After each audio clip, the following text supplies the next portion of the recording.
Cancers, welcome to June. So I'm starting with you guys because we are getting into Cancer season now with June just around the corner. I'm going to start off with a little bit of numerology because I was thinking a lot about it and I was like, how can I add more information to these videos? So numerology, when we couple in numerology with our astrology, with whatever tarot says, we can at least be prepared for the month coming up, right? So numerology says that June is a 6 month. So 6 is all about responsibility to family, friends. It's really taking a focus on what's going on at the home, like the relationships that you're building. Which relationships are you nurturing? Which ones are you over nurturing, under nurturing? Are you nurturing yourself, your relationship with yourself? So that's what June's really going to focus on naturally. But then in 2017, you add the universal 1 number and it turns into a 7. So 7 is very, very introspective. It's really looking within. And like I said, you're going to use the introspective work to add it to where you're using too much nurturing energy in different relationships, responsibilities, friends, family, etc. So that being said, I just want to quickly help you guys out here and do a little bit of math. I'm going to also put in the description the calculations, a link to how to get your numerology calculations, and then also what the different months mean, because it's crazy. Like, for instance, I just had a 9-month and so much stuff ended, plus within being the 5-month of May, so many changes, so much stuff ended that if I didn't know numerology, I would probably be on the floor right now being like, what's happening with my life? But numerology just makes everything, it makes it justifiable, okay? So you take your birthday and your birth month. So for instance, my birthday is the 20th and my birth month is October, which is a 10. And you want to deduce those numbers down to a single digit. So if you're born in October, that's a 10, so 1 plus 0 equals 1. If it's, December, 1 plus 2 is a 3. So you take that number and you add it to your birthday number. So I'm a 20, so you do 2 plus 0, which is 2. Hope you're still following. So for me, that equals 3. So I have 1 plus 0 from the October, the 10 is 1, plus 20, which is 2 plus 0, which is 2, which is equals 3. So I have the 1 and the 2 together and I get a 3. So that's my personality number. So whatever number you get there, that describes the type of personality you are. But that's a digression. Going forward, so you have that number, your personality number, mine's a 3, and then you take your personal year and you add it to that. So for instance, wait, I'm doing this wrong, crap.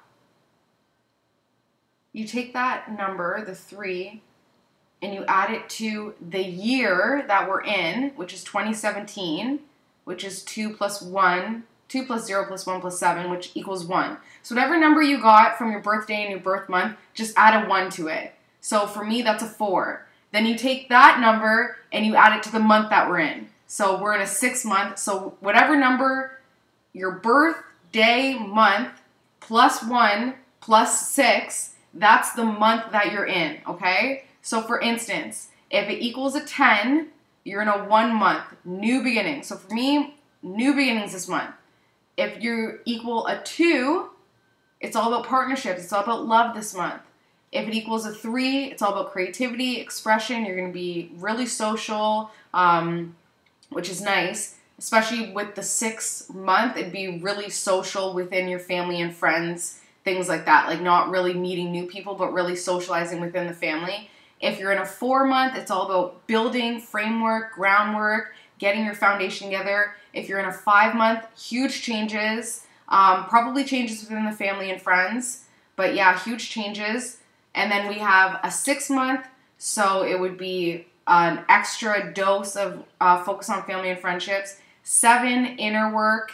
8, power month. This is where you're going to see your finances either coming together or falling apart. Whichever path you've been on, if you're having an 8 month, this would be the time to figure it out. 9 month, you have endings coming in. And those endings, because we're in a universal 1 year of beginnings, those endings are going to be replaced really quickly with new beginnings in July. So I hope that was like a really basic numerology lesson. Like I said, in the description, I'll post more information about it where you can find more links. You can always send me an email and I can do the math for you, because it can get pretty complicated, especially if you're born in November, because you have, or if you were born on the 11th day, the 22nd day, or the 22nd or the 11th day, because those are master numbers and those don't get deduced down. So November 20th, you would just do 11 plus 2 plus 6, or sorry, plus 1 plus 6. Okay, hope that wasn't too confusing. That being said, that was numerology. Astrology. Mercury, we were officially done Mercury retrograde, thank God. It left May 20th, so now everything's freed up, we're good to go. Venus retrograde, we're officially out of the retrograde zone. That was on May 18th, so we're good. What is excellent, which I'm really excited for, is Jupiter is going back direct on June 9th. So Jupiter retrograde made us feel like we lost all of our luck. Our expansion was kind of zoomed in. We're just more focused on kind of the mundane details of life. Jupiter going back direct on June 9th, we're going to feel lucky again. We're going to feel great. We're going to feel excellent. Like I always say, send me a message and I'll tell you exactly where Jupiter is hitting in your chart, so then you'll know exactly where you're going to have that good luck. Saturn is still retrograde, unfortunately, which is really, this is quite the testing period. This is really asking us to figure out what we really want, because we're getting a lot of, are you sure? Here's this opportunity. Are you sure you don't want to keep going on this path? Because there's this. It's the universe and astrology and whatever, whoever is trying to figure out if the path that you're on, you're actually dedicated to. So it's like that father time who's like, you sure you want this path? There's always this. You got to choose. So keep that in mind. It goes back direct August 25th. So this is a great time for lessons. Neptune is going retrograde June 16th. So we're going to get really introverted, really spirituality focused, really escapism is going to be huge. We're going to want to drink. We're going to want to, do drugs, whatever, recreational. We're going to want to just be able to tap into the unseen world. I just urge you to be careful and use meditation. After June 16th, meditation, if you're trying to get started into meditation, June 16th will be an excellent time to start that practice. And then, as you know, still, Pluto is still in retrograde, forcing us to dig deeper, making all the Scorpios around us go crazy, but that will go back direct on the 28th of September. Okay, so that was numerology and astrology. Quick 7 minutes of the back history, and now I'm going to get started on tarot.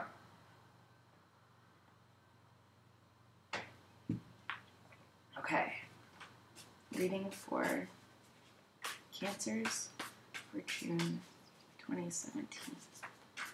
June 2017.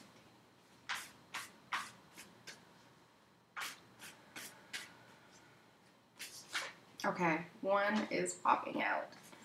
Okay. Cancers, June 2017. And like I've been trying to do, I'm just trying to do these pretty quickly, just get to the root cause of it, and then move on. Thank you. Okay. Oh, okay. This is looking great. This is looking amazing. Okay, so the card that popped out was really realizing that you've put a lot out there, and now finally that optimism, that creativity, that positivity is finally coming back. So this is going to be a great birthday month for you guys. You guys are really feeling the love. You're realizing that, yeah, you put a lot out of there and you felt like there was no end to how much you could give out, but it's finally coming back in, and it's really going to feel incredibly supportive, okay?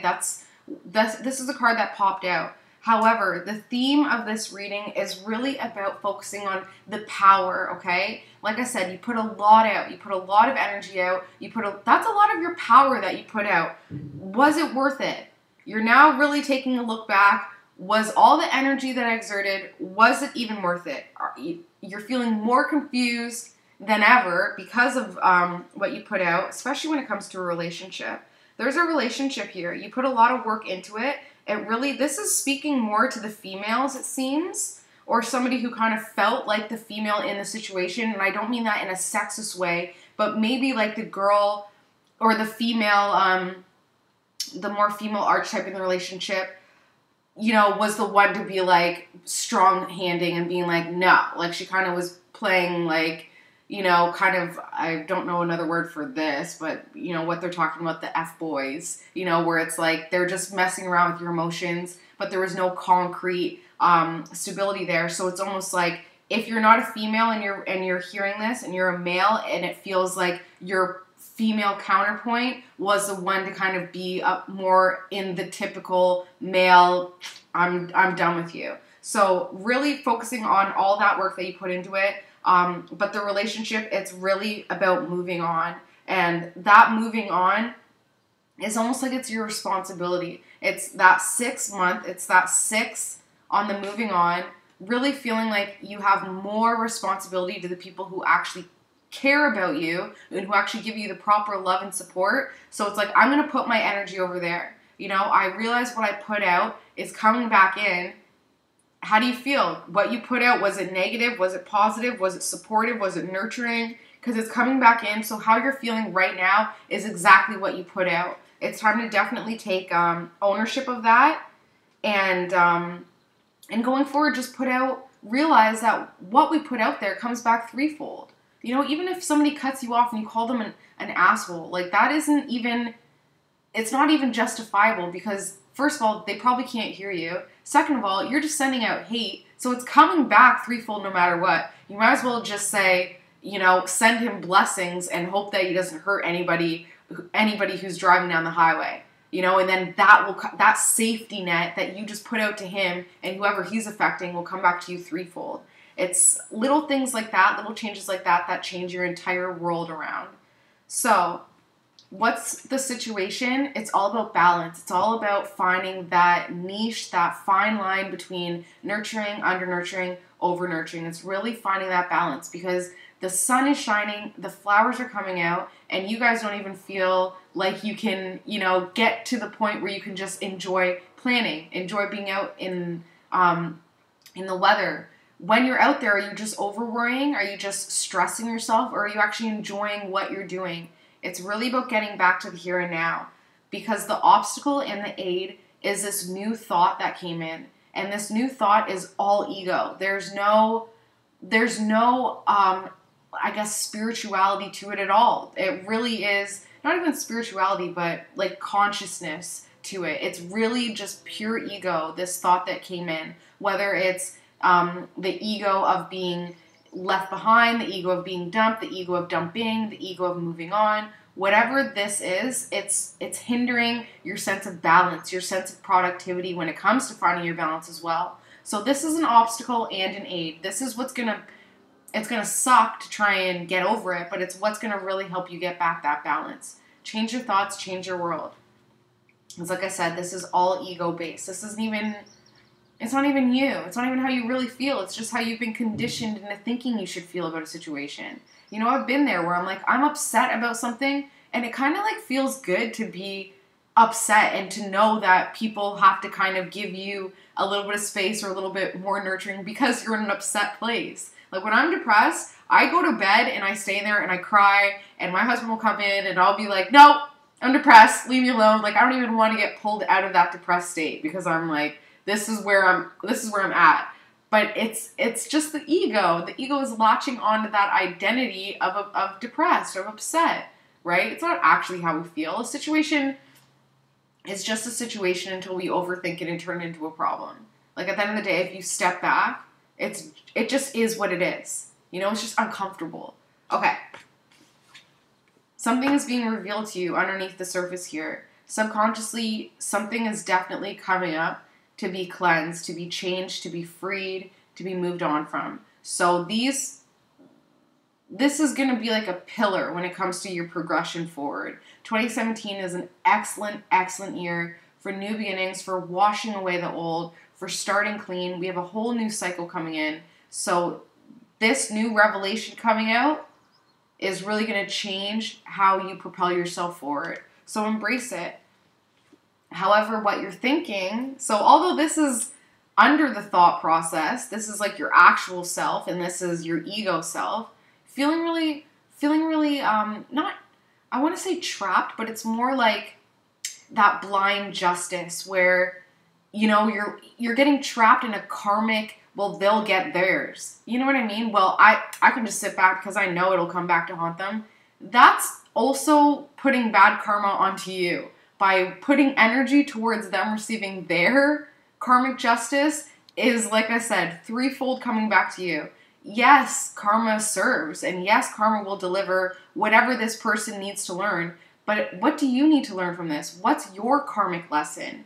I was just thinking about an old landlord who was sued by his tenants, and I'm thinking about it, and I'm like, that's brutal, and the tenants still live there? Like, poor guy. I just found out yesterday that he was overquoting people for jobs that he didn't want to do, and they would pay it. So I'm like, that's his karma. He got what he put out there. Now he's getting sued for $10,000 because he's probably scammed people out of $10,000. So karma absolutely does come back, but it's not on us to put any energy towards it, because then we just add that karma onto our own plate. See what I'm saying? Something new that would have came in, new job, new materialism, new thing, whatever came in that's new, it's a good thing, okay? So embrace it and let it build you up, because you guys are doing excellent this month. This is a great, great month. You've got 2, 3, 4, 5 power cards on the spread here. This is the outcome. Look at that. Happy. Babies. Babies are the symbol of happiness, of joy, of unconditional love, of just freeness, non-judgment, non-care. They focus on their needs, but they also, what was it where there was this test where they were saying that babies actually are mimicking, they make funny faces because they want their parents to smile. Like, that's literally what a baby's job is, to make their mom and parents and family smile. So if you ever see a baby smiling at you, she's trying to get you, or he's trying to get you to smile. Embody that. Smile at someone. If you want happiness, put it out there, because that's exactly how you're going to get it back. So right now, losing a little bit of sleep, stressing. Like I said, the stress is just your own thoughts. It's just your own worries. It's what you've created from a situation. You've created a problem out of a situation. So, like, you bring this on yourself. Meditation's an excellent way to go. There's also, crystals could help, but at the end of the day, it's really just about changing that thought process around. Taking control when you feel like your thoughts are deviating, when you're going to bed and you feel like your thoughts are going out there, just hone it back in and just give it to the angels. Give it away. Like, give it to your higher self. Rise above it. Don't hold on to it. A lot of the times it's just as simple as that, by saying, I'm letting go. Don't care. I'm done. Okay? Because family and friends, really happy, really doing a lot of work on themselves, really empowering themselves. You'll see that your family and friends are manifesting really quickly. So they're saying things and it's happening for them. If your family and friends are manifesting quickly, especially kids, they're looking to mom and dad to figure out what they should be manifesting. So if you're just worrying about money, if you're worrying about blah, blah, blah, blah, blah, the kids are picking up on that and they're going to manifest it into their own lives. So really a focus on, making sure that you're clearing up your thoughts, not just for you, but for the people that you're affecting by your actions, by your words, by your happiness or unhappiness, right? Hope and fear is something being taken from you. Something being taken from you inner. This is an inner workings thing. You want somebody to take this from you, but you fear it. Is it that balance? Is it those thoughts? Are you hoping that somebody could just take away those bad thoughts for you? But if they did take it away, you wouldn't have anybody to blame. You wouldn't have anybody to worry about either. You wouldn't have that opportunity to be in a depressed state, where everybody's kind of fawning over you because you're upset. So you want this pain to go away. You want these thoughts to go away. But what would you be left with? And that's just as scary, right? That also gives you fear. If you don't have anything to worry about, So I'm keeping that with you because that's really interesting, right? To realize that we want these negative thoughts to go away, but we also get afraid of you know, for so long we build up our lives based on worry, based on stress. Well, what about this? What about that? Is it really gonna happen? Is it? Like, my husband, he'll worry about things, and I'm just like, where did that even come from? Like, why is that even a worry? Like, well, if this, that could happen, but so could the most incredible experience ever. So why even worry? Why not just expect the best? I know it's a lot easier said than done, but it's really that easy to just change the thoughts. You are in control of your thoughts. You don't have to worry. You don't have to think about these things that are keeping you up at night. You can decide to let them go. Not worrying about it. I trust that everything's going to work out for the best. Open your heart to it, open your mind to it, and that's exactly what you'll get. Because the outcome is absolutely incredible. Like, this is a great month for you guys. I'm so excited for you guys. This is a beautiful, beautiful month for you guys. Okay. That's all I have to say. Happy birthday. Everything's looking great. You put out a lot of goodness and it's coming back in. Cancers, you guys are the nurturers of the zodiac. So whatever you've been doing, whatever nurturing you've been putting out there, it is coming back. Just make sure that you make time for self-love, especially this birthday. If people are asking what you want for your birthday, ask for a facial, ask for a manicure, ask for something that's going to completely pamper and honor you, because you guys are incredible. I love the Cancers in my life. So, love you guys. Happy birthday, and I will see you in July. Happy summer, too. Bye, guys.